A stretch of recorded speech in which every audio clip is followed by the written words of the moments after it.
Hello, this is the third video in our series of the reasons why we returned back to the UK after living in the USA for 15 years.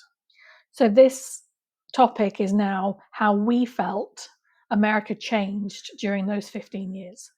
Now, as there is a lot of content for this particular section, we may end up having to break this over maybe 2 or possibly 3 separate videos. So stick with us and find out why.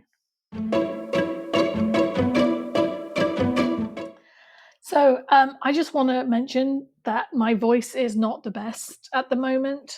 This is down to my asthma medication. It just makes my vocal cords go all squeaky. So Paul's going to do most of the talking in this video. I hope you're okay with that.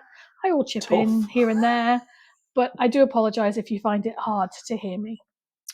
So, before we continue, the things that we're going to say over the next video and the ones that follow it are our personal perceptions.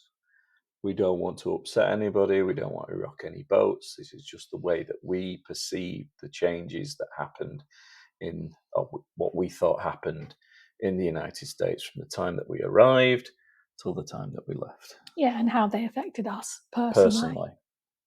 So, as if you've been following us so far, you know that we arrived in the US in the summertime of 2010, and we got our foothold in the door because Susie was a dual national and she'd secured a job teaching in Charlotte, North Carolina. I was in the process of getting my green card, and I finally got my green card in the September of 2010, which gave me the pleasure of writing a resignation note to the place where I worked at the time. And I headed off and joined Susie over in Charlotte. First 1 to 3 years were very exciting. We were building a new life together in the US, starting from scratch. Obviously, we only arrived there with 4 suitcases. And also, that period was filled with visits from our parents and other people that came to visit us while we were living in the first apartment there we had. And I think it was the newness of everything, wasn't it? The newness, the new, just everyday things like going shopping was still kind of, exciting and Look at this, interesting. everything's different. Yeah.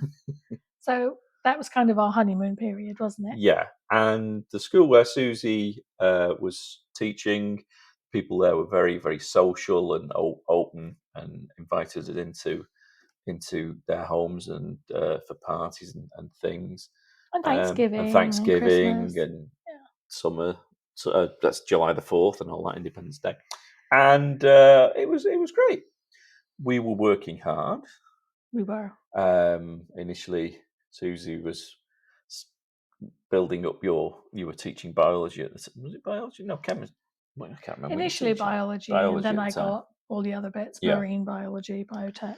I was unemployed for the first 6 months I was there, and then I got a very difficult manual labour job, which I wasn't best pleased with. And then I got my big break in schools as working as a substitute teacher, which I turned on to my career eventually.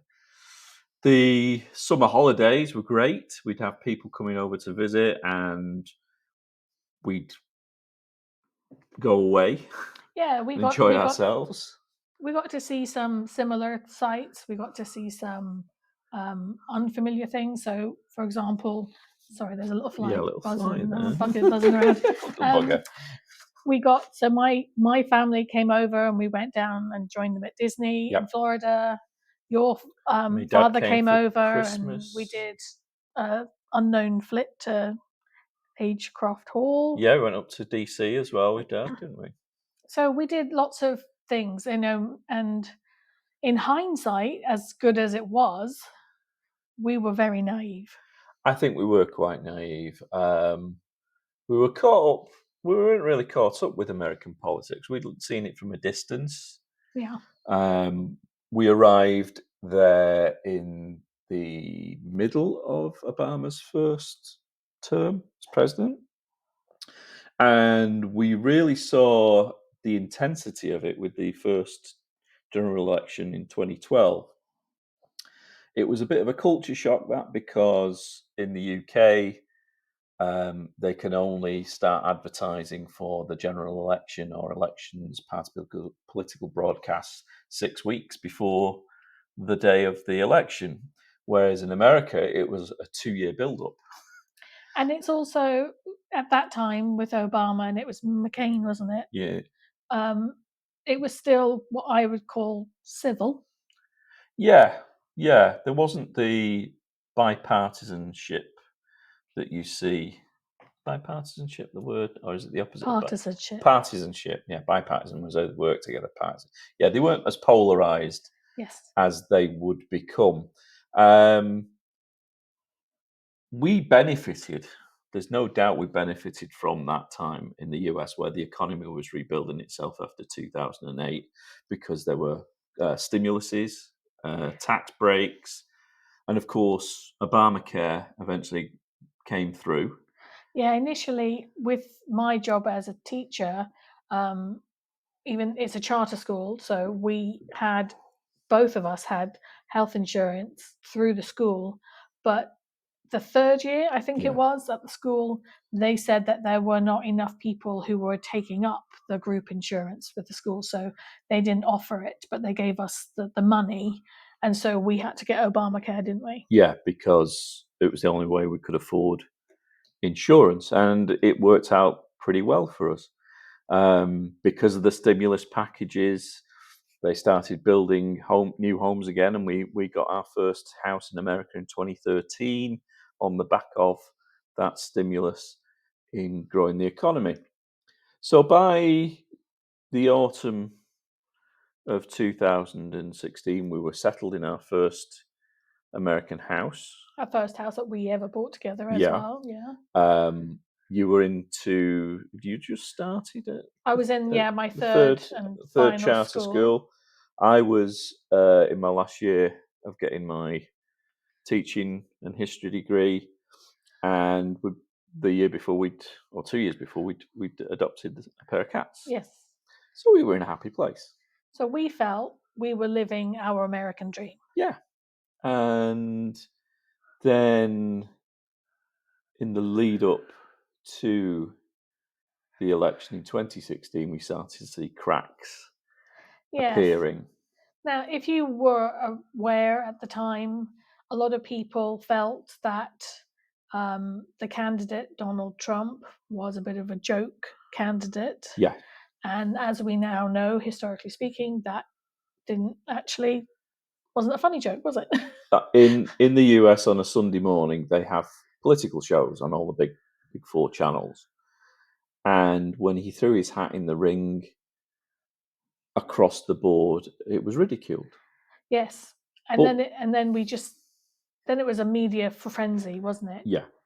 And you couldn't escape whether you wanted to. It's like you felt like you couldn't escape all of the coverage, and it was mostly, I would say, focused on Donald Trump.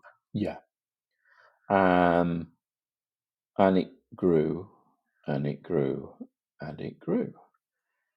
And it reached a point where on the night of the election in November of 2016, I'd had enough. I went to bed, and you woke me up. And I stayed up, and not through all of the election, but enough to know that he would win, that he was going to win, and I had a very visceral reaction to that, didn't I? Yeah.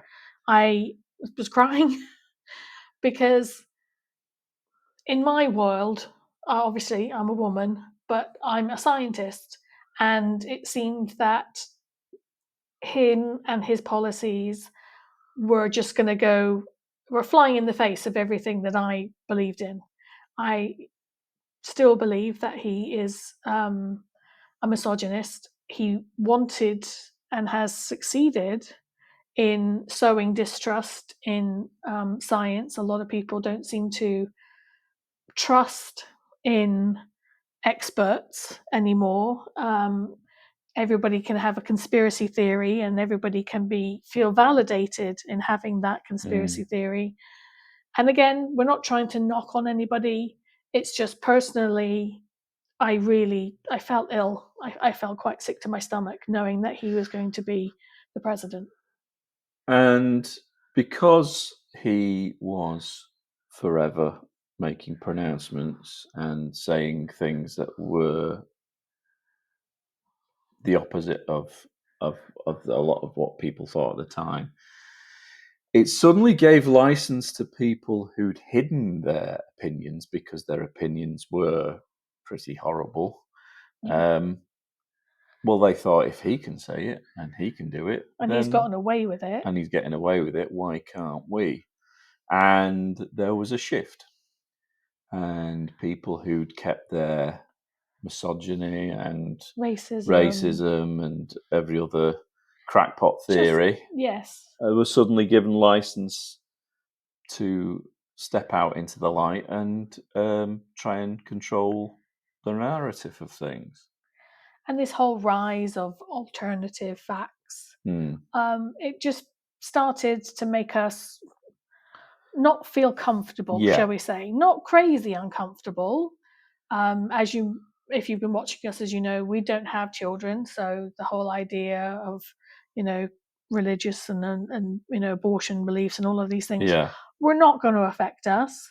Rightly so. We're not minority skinned, are we either? So we knew that a lot of these things that were really affecting people's day-to-day lives were not going to impact us in the same way, but that didn't mean that we felt comfortable with it all. It affected our friends and neighbours. Yes. Now, that first term, there were still people in government who were politicians. Right, people who were safeguarding the foundations of the American political system. Right. They might have been appointed by him, but there were still steady hands when it came to policy and government. So I think the other thing would be as well, because of who he was and the crazy things he was saying, the coverage.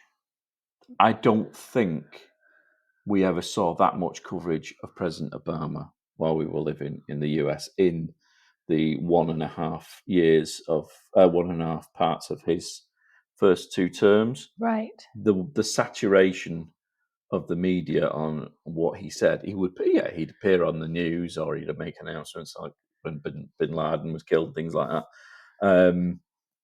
But the constant, I mean, the epitome would be, I think it was leading up to the election when Trump was going to appear, and one of the channels just had the camera on the lectern where he was going to speak. Yes. And it's like, this is insane. So all of the sensible voices seem to be getting drowned out. Yeah. And it was just very tunnel vision, and it was very hard to get away from. And then you couple that with the actual events that were happening around the time. I mean, there was that whole Charlottesville protest, wasn't there? As we said, those people, there's always been those people in the US, and they're able to do it there because of the First Amendment. But people with the most obnoxious views feel they have the right to protest and give out hate speech. It's been going on in America for a very, very long time. But this time they were given agency. They were not condemned by the president, you know. And then into all that, as we're going into the middle of his first term, COVID. Right. So we're not trying to say that, MAGA people are right or wrong. We're not trying to get into the ins and outs of that. We are highlighting all of this, and if you were following in the news, there were lots of events. We still had lots of mass shootings in schools. We still had, we had this, eventually the overturning of Roe v. Wade, which sort of made a lot of us as women living in the United States and still continue to live there feel as if we were being pushed back as second-class citizens again, that all these old white men in power felt that they had the right to dictate to us how we choose, to look after ourselves, choose to our lives essentially. And it was just becoming a time where, like Paul said, we couldn't escape unless you completely switch off. But you walk into school and the kids are talking about it, and the other members of staff are talking about it. I mean, it was everywhere, and it started to be that it turned us into different people. We started to be angry people. We became angry people. We became hateful. I'm not saying we became hateful people towards other people. It was all targeted towards him. It made me, especially, I have these thoughts that I don't want to have thoughts of. Like, I don't want to have thoughts of, can somebody just, do away with him sort of thing. It's just, it made me turn into like this sort of rage person. And I did not like that at all. So while all that's happening, Susie's mum got ill. Yeah. And her illness accelerated through the end of 2019, didn't it? And then we lost your dad. We mentioned this in our first episode. So it just was a very tough time. And it was really, I guess, the time when we started to seriously consider leaving the US, not necessarily moving back to the UK, but leaving the US. In fact, we did a bit of research, didn't we? We did indeed. We looked at Canada and New Zealand. Places Canada where didn't want us. We were told, look, too old. Yeah, we were told we were too old. We thought because, teachers, that's kind of a profession that is quite easily transferable. But it turned out for Canada, we were too old for that. New Zealand, I think they would have accepted you, and then because of the science is always a specialist. But any warm body can teach history, so they didn't. No, but I mean, as the proxy, he'd have to come with me. He's my husband. Yeah. But and we seriously contemplated New Zealand. We didn't did. Yeah, we did. But as I said before, as bad as things got, there always seemed to be somebody to stop things getting even worse. And then, of course, during COVID, that all kind of got shoved. I mean, obviously, he still came out with odd, stupid things. He still frustrated us, but we had a more desperate situation in hand, didn't we? We had to get through. Yeah. Going back to school, getting remote learning done. Yeah. That was a whole blur. That's a whole, we talked about that in the last episode. So really, then of course, at the end of that, there was a bit of a light at the end of the tunnel, so we thought, because he got voted out. Yeah. And then we're at school on 20th of January, 2021. Isn't it? The election was November 2020. It was January 2021 when that's 6th January. Is it 6th? Oh yeah, 6th of January. I call the January the 6th people. I know. Sorry, it's all right, historian. Yeah, it's okay. Yes, we were at school, and it was about 2:00 in the afternoon, wasn't it? Just we finished at 3, so it was kind of towards the end of the day, wasn't it? Sorry, I turned 57 the other day, and obviously this is one of the signs of impending older age. Is I can't remember anything anymore. And I don't know, obviously, from the UK, if you're in the UK, if you were in the UK at the time, we're not quite really sure if you were paying attention to it because of the different time difference. But it was just, we went home and we just watched the whole storming of the Congress, literally. It was like, I couldn't believe our eyes. It was madness, and we thought, well, that's it for him. This is over. Game over, mister. You've tried to overthrow the government. Right. And, well, as it turned out, that obviously wasn't the end for him. Yeah. If you haven't been living under a rock for the past so many years.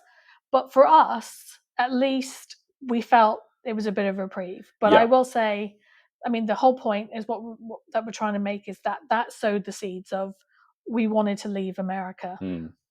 But as Paul said, knowing that then Biden was coming in, maybe this was the turnaround. Maybe this was the point where it was going to reset, that things were actually going to go back to being normal again. Well, I mean, being civil at least again.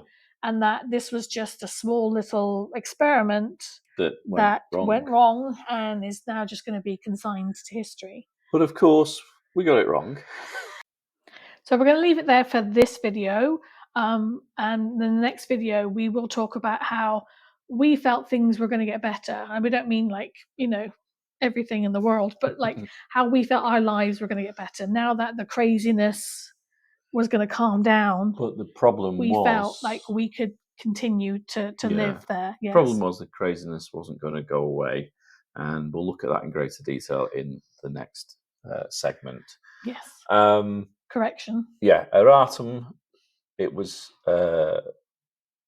Obama's second election was against Mitt Romney, not McCain. McCain was the first one. And we just want to reiterate, we're not trying to offend anybody or say anything that might upset anybody. We apologize if we have. That was never our intention. It's never our intention in any of our videos to upset anybody. It's just our personal opinions of how we felt. So hopefully you'll stick with us because obviously the drama continues. But for now, we're going to go off and get some more drinks. I will rest my voice and hopefully next time I will not sound like I'm dying. I just feel like I'm sounding like I'm deflating or something. All right. No, you're still there. You're still intact. Okay. Thank you for staying with us so far. Please hit the bell so you get notifications when our next installment comes out. Indeed. And give us a like thumbs and up. subscribe.